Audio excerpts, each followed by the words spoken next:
Hey guys, welcome back to Vanguard Zero. So I know this is like super late, but I was pretty busy. So I'm gonna go ahead and finally cover the clan event. So let's get to it. All right. So here we are, and it's Lunar Postlude. So it's about Sarah, and I'll get to the story as well. Same time, like in the same video, I'm just gonna cover like the whole thing real quick. So it might be a long one, but I'll also quickly explain how to play real quick, just like usual. So just like the previous event, except this time it's a double clan event as well. The last few clan events have been that as well, double clan events. However, this time in the story and also in the character fights, you can't actually fight Mores or Moles. Yeah, I think his name is Mores in English. Yeah. Anyways, you can't fight him because he doesn't have a skin. So you can only fight Sarah. But rest assured, you get the Mega Colony materials as well. So it's for Grand Blue and Mega Colony this time. All the previous gachas are here. You do character fights and stuff, and you can collect tickets that you used to do challenge fights here, which is basically the same as character fights. Once you beat them by certain conditions, like getting 3 stars, like the actual character fights, you can quick fight them. Very hard is also available, however, it's once per day. You can quick fight in order to. Um, you can also quick fight it after beating it 3 times. Of course, with all the stars here cleared. Now that's pretty much how to play the event. Oh, I should also mention that Sarah's skin unfortunately is not part of this event. You can't get it here. You have to spend V medals in order to get him. However, that was the previous month when his event first came out in Zero, which was the Neo Nectar one. I believe, yeah. So unfortunately, this month his skin is not available. You can fight him, but you can't play as him. It's a little sad since it'll be nice to have all the Quaternions Knights available. But I'll also quickly just mention actually where you can get the cards. So like the previous events now, they're no longer in a gacha. Instead, you get them through here by exchanging Morris's gloves for all of these cards. It's the same thing you can use to open gachas.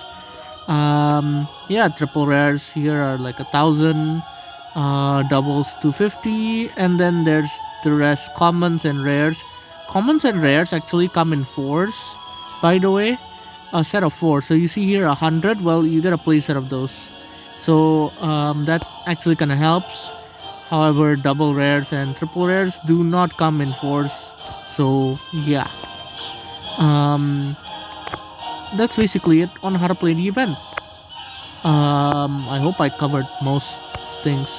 Let's get to the story now real quick, starting with the prologue episode 0. Alright, so here we're starting off in the scene where Naoki is about to beat Sarah, and it's basically that scene before, like right before Naoki, I think right after Naoki actually won, saying now get ready to face, what did you call it? Something like torment. Little different. Oh, that's right. I remember now. Judgment. It's pretty cool. One of Naoki's cool, like coolest scenes in my opinion in the anime, but you can't really see that here. Yep. So he beats Sarah, and then this is pretty much the same as this part anyway. It's the same as like the actual regular story mode. You can see this in Zero story as well. But now is where it differs from the story. We actually get to see what Sarah's doing right after that.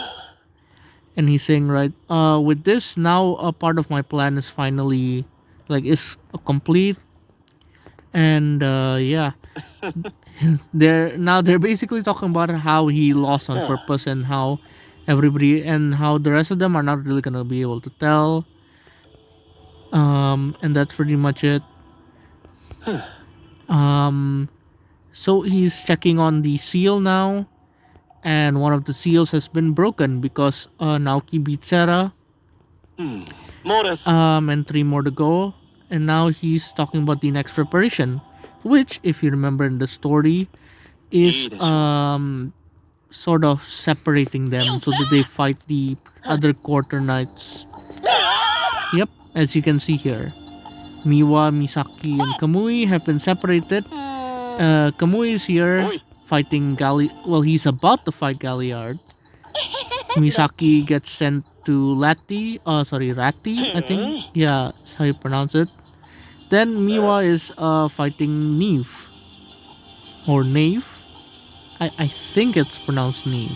Anyways, Moras is apparently the one who transported them, and I have no idea how. I guess the moonshine can just do that, right? It'll be interesting to actually figure out how they did that, but that's it's not. They don't show us that. All right. Anyways, this is pretty much just like how in the anime is. Neve and Miwa are fighting. Now we're back to Morris and Sarah. Basically, they're talking about the fight. Miwa and Neve seem to be talking about something, huh? And Sarah realizes they're talking about mates, and and he's like, it's a it's a foolish thing. Yeah, he doesn't like the idea of mates. Thinks it's really stupid. It's basically saying, help me out and uh, basically like become stepping stone for me to gain Link Joker's power. That's not the exact translation. That's kind of what he's saying. And here is the the title of the event, Lunar Postlude. All right, so here it seems that their fights are going on just as planned. Oh, this is the part where Neve and Miwa are talking to each other. Neve is basically talking about his backstory, about how he was in his country with his friends and all that, and then his country was ridden with war, and then for a time there was peace. Link Joker arrived and that destroyed the peace, and Neve sort of had to fight his friends again. He talked about in the anime. Morris saying here, while talking about that, while fighting, Neve's got some free time, I guess, or more like basically like free time. Sarah's laughing. More than that, it's more like foolishness. Um, it's it seems that the only foolish one is not just. Oh wait, okay. Galliard was also talking like that, so it seems the only foolish one is not Neve. Um, they don't know they don't understand the truth of humans. Morris. Do you remember Morris? Uh, the person, my uncle who was supposed to be the kindest person in the Sarah family, how he could do all those terrible things. Of course, I remember, and I can't forget about my cousin as well, acting like my one and only friend while doing those things behind my back. Um, I remember, and the the most beautiful like person. Sorry, my most beautiful cousin, but it's a female cousin. So the previous one was his like male cousin, and this is his like female cousin. If you read the kanji, you can tell, but when you translate it, it's actually cousin as well. The most beautiful and innocent like female cousin of mine, how she could do those things, in the back. She was hiding stuff. It's like, and yeah, Morse is basically saying, I remember, and I also remember that they wouldn't give me what I desired or something like that. They wouldn't give back the property and rights that I desired. Yeah. people, go against each other, betray each other. That's the human. That's the truth of human. The true form of humans is what he's saying. Link Joker is called a devil's power. Um, then there's mates. It's like there's no difference really. He's saying Link Joker is just like the pure form of truth. That's like kind of what he's saying basically. I said he remembers the time when he was uh, serious about trying to protect the Sarah family, and then when Link Joker showed up, he learned true power, something like that. All right. He's saying now I'm finally getting closer to a place that nobody else can reach. That's right, a place nobody else can reach. And then he realizes something. Their fights. There's still time until their fights are over. So in the meantime, why don't we have a fight, Morris? To just waste time or not waste, spend the time. Huh? Now? Yes, of course. That's right. I'll also this fight. Hold on. How do I translate it? Basically, he's saying he's also gonna use judgment in this fight, and Morris is like nervous about that because he wants it to be a serious fight. And now he basically, mentions to Morris the reason why. He doesn't specifically mention it, but he says here, it's not impossible for you to obtain Link Joker's power as well, Morris. Morris doesn't really get it. But it's pretty easy. Hurry up and take out your deck. It's like, but are you going against my orders? No, that's not it. Alright, I understand. Good. Please go easy on me. Sarah, Master Sarah. What are you saying? I'm not, even though we're just playing here, I'm not gonna hold back. After all, I'm the only one who's gonna be able to. I'm the only one who's gonna get Link Joker's power. I invite you to my prison, Millennium Blizzard Prison. That's his. Yeah, that's his prison. And their fight starts. Basically, I'm sure you. Oh, okay, hold on, it's reconnecting. Basically, I'm sure you get it already, but Morris, since he was wrong button, since he was sticking around with Sarah, he also has the next episode, by the way, episode 2. He also has the potential to get Link Joker's power, and to prevent that, Sarah's having a fight with him, and we'll get to see a little bit more of that later on. All right. It seems like their fight's almost over with Sarah's winning. Alright. He has 5 damage. And he says that if I lose, I'm gonna have to take the full wrath of judgment. And he's really nervous about it. So Sarah stops and says, in this fight, I purposely created like a gap. And I showed it to you. Like, basically, he said, he basically made it so that Morris had a chance to make a comeback. And he's like, you noticed it, right? Huh? No, I didn't notice that. Nope. There's no way you didn't notice it. Because during that time, you purposely threw away that chance. Why?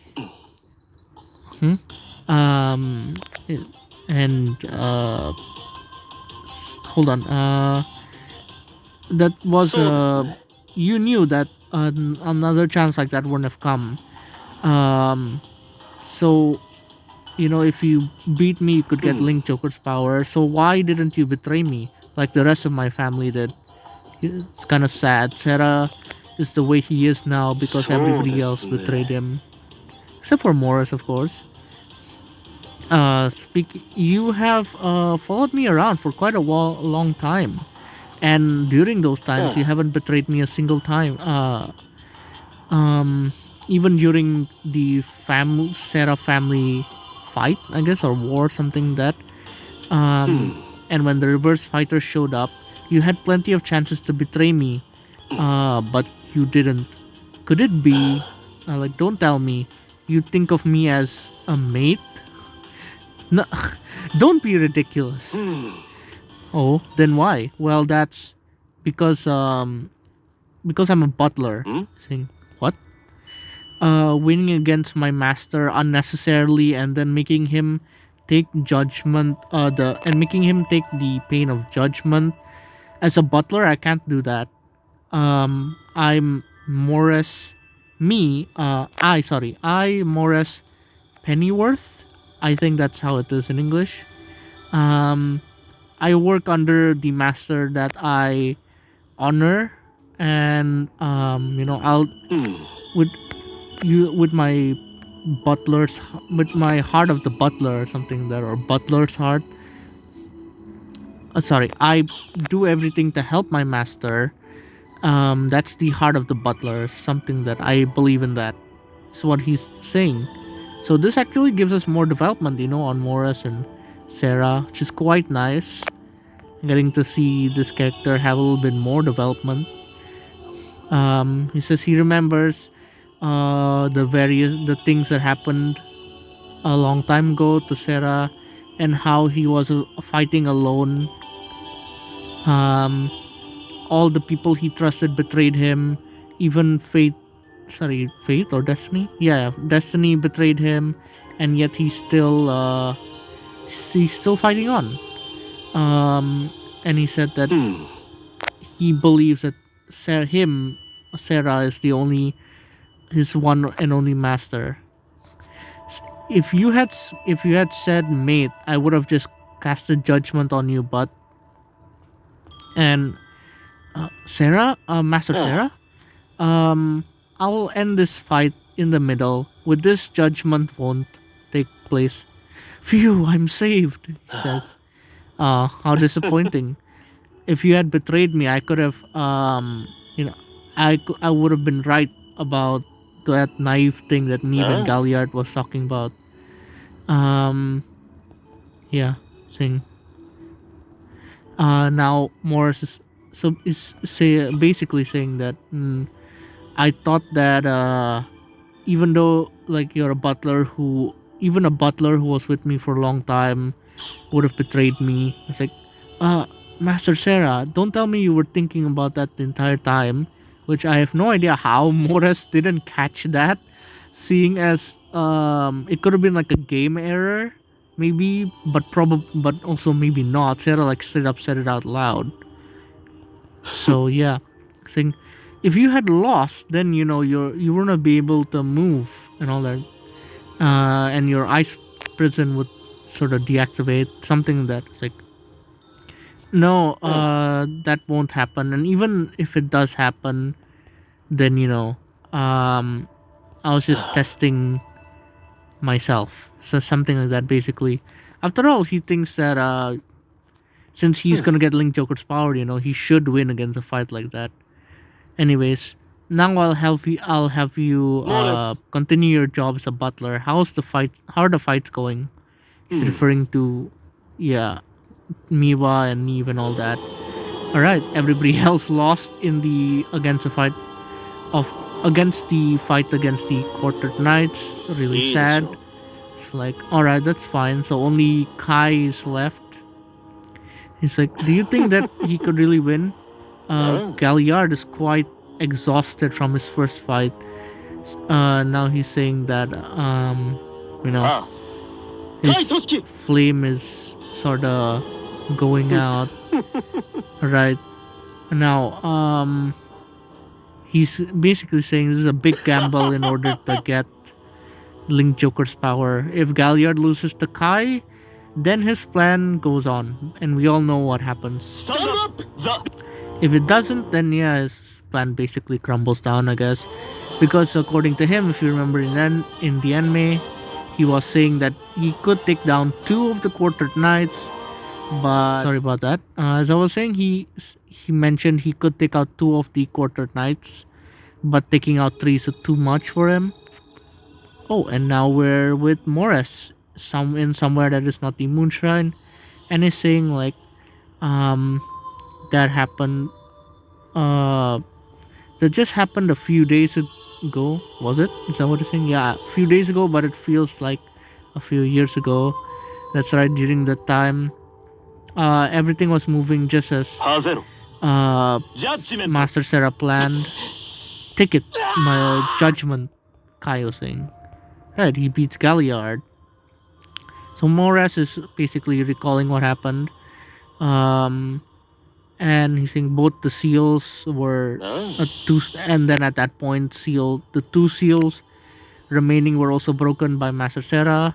目覚めなさい我がかりそめのよ All right. What's he saying here? Wake up, my transient king. I think he's talking about Aichi, right? Yeah. Morse is saying this is the true, like the curtains have opened on the story. Um, and then Neve and Lati also showed up to get in his way. Um, he was supposed to win, but then Leon and Ren showed up. They got in his way, so he wasn't really able to do much. And then he got knocked out by Ren. Sorry, Morris got knocked out by Ren and Leon. And by the time he woke up, everything was over. I never betrayed Master Sarah, but it seems like the goddess of fortune betrayed him in the end. Sad. Actually, he was a bad guy, but his past seems rather sad. They just need more development for him. I think that maybe he is a good guy, or he could be a good guy deep down inside. This is basically recalling the moment when he lost against Galliard and his rights to be a quarter knight, and when he disappeared from the Moonshrine. After taking judgment, he also got banished from the Moonshrine, and then all of the memories for all of memories about Aichi Sendo and all that. Everybody got those memories back. Um, and then after that, he doesn't know where Sarah is. He has never contacted him or the Sarah family. He basically just disappeared. And Aichi and his friends' lives are just going on like normal. And he's saying after taking I wonder if the Moonshrine's judgment has some sort of special effect. Like, could it have erased your existence from this world? Quite scary if you think about it. Or is it possible that he's living as he's living out there in the world with his memories of Sarah being lost? To be honest, I don't really understand. But I've heard various rumors. Somebody who was like in the like a rumor about somebody who's in the underground fights, you know. And then another rumor, and then another time about somebody who seems to possess psycholia joining a group, something like that. And then another rumor where he's doing research on legendary cards, or like cards with some special features. This world has never seen something that really weird. I have no idea what he's talking about. That never happens either in like G and all that. So I've continued my search while while listening to all these rumors, and during my search they've always ended in vain. He's never found him, but all of those it's still possible that Sarah could be among them. So he's saying basically that he's gonna keep looking around for him, which is quite nice. He's even now Moras is Sarah's one and only friend, and he's gonna go look for him after after whatever happened with Sarah, he wasn't a very good guy during that arc. But people can change. His didn't exactly have a good pass either. Oh, Morris is saying his plane's coming and is gonna leave, and that's the end of the event. Actually, that's the entire story. All right. Sorry about that. This video is quite long, but to be honest, I do actually like the event story, so I did want to talk about it. And I want to show you guys as well because I think this is some of this stuff isn't even in the anime or anything like that. So it's I think it's kind of interesting. So, anyways, I'm gonna end the video there. Thanks a lot for watching. We're not gonna do like the whole chance, you know. That's just gonna like make the video longer. But anyways, thanks a lot for watching, and I'll see you guys in the next video. Bye.